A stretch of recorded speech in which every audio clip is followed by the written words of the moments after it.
I suppose the four syllables Casablanca make you break out in a rash because everybody talks to you about it. And I remember a story you told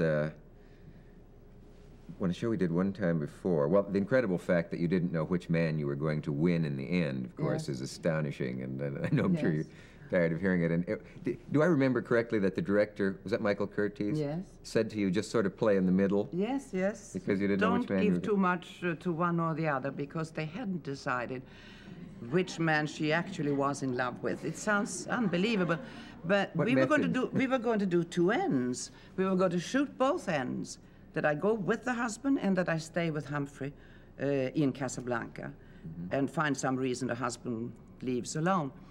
We never knew what we were doing from one day to the other, so it seems very strange that that picture, of all pictures that were much better organized and written, that one with all the confusion and script written day by day, and Humphrey Bogart was very bad humor because he never knew what he was going to do next. That one became a classic. And looks now like a perfect model as worked out as a Hitchcock film. Yes, doesn't it? Is there any truth to the rumor that you and Bogey, as I like to call him, having never met him, actually sat in the commissary saying, how are we going to get out of this turkey? It's going to ruin both our careers. Well, I'm sure that we talked about it, but he usually didn't talk to anyone except the producer and the director, and then he was always bawling them out for something. He was angry all the time. He didn't talk much to me. Really? No, I couldn't. What could I do to help him? Was he unapproachable? Couldn't rewrite the dialogue. You couldn't break the ice with the... No. I mean, no, was he a forbidding personality in that way?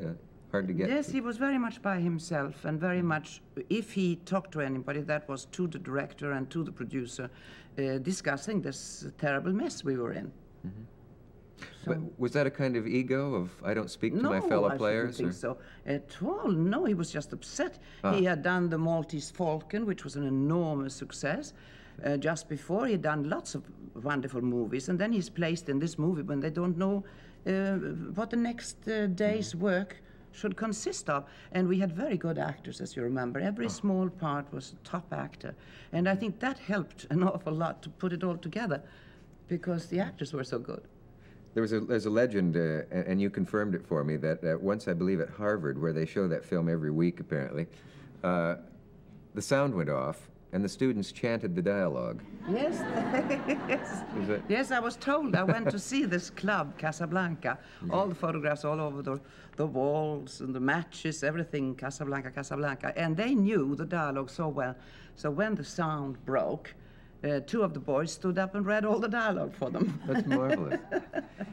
Can you tell me anything about Claude Rains? Does he know how much we film fans loved him, I wonder? Did he? I don't know if he... Was he a happy man? I didn't get to know him either.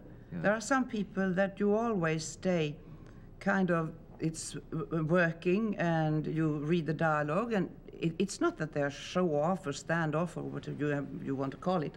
They just want to have their private life. They pull down a curtain.